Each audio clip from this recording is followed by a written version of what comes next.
Dans cette vidéo, on va voir comment faire pour intégrer ton calendrier de Google, donc ton Google Calendar, dans ton site WordPress.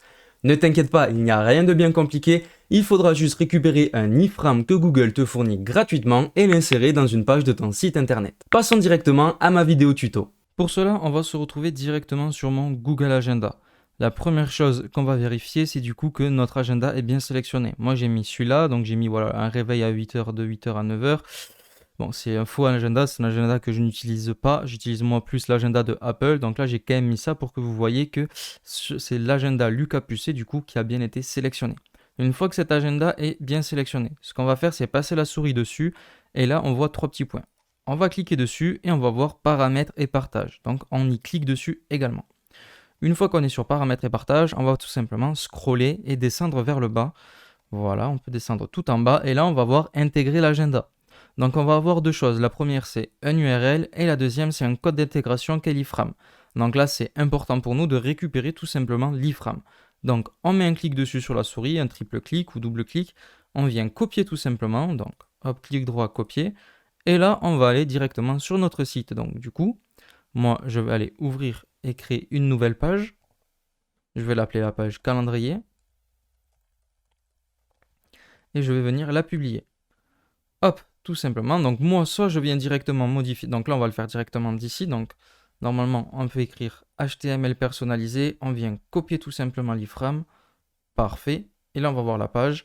Et normalement, on a notre calendrier, voilà, qui est bien intégré. Super, on a le calendrier, il est bien intégré en fonctionnant directement du coup par le thème. Vous pouvez faire également du coup en fonctionnant directement avec Elementor. Donc on vient modifier la page avec Elementor. Et ça va nous donner exactement le même aspect. Donc là, on vient fermer, on ouvre une section. Hop, super. Là, on vient chercher HTML. On le fait glisser. Hop, et on code l'iframe. Et voilà, là, on a bien du coup également notre Google Agenda qui s'est bien intégré. Ok, super. Maintenant, normalement, on doit pouvoir personnaliser du coup l'intégration. Donc, on revient sur notre calendrier, on revient à intégrer l'agenda où est-ce qu'on était, et on vient tout simplement personnaliser.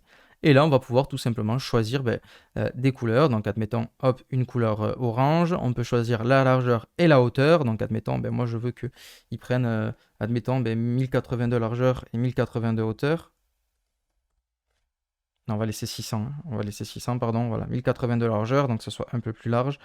Et on peut désélectionner, hop, on peut désélectionner pas mal de trucs. Fuseau horaire, patati patata, date. Si on enlève les dates, etc. Donc là, on a un truc qui est un peu plus... un peu moins gros, et après on peut décider de le mettre à la semaine. Voilà, donc admettons, ce qui nous intéresse plus, nous, c'est la semaine. Donc là, on voit bien un bel agenda comme ça.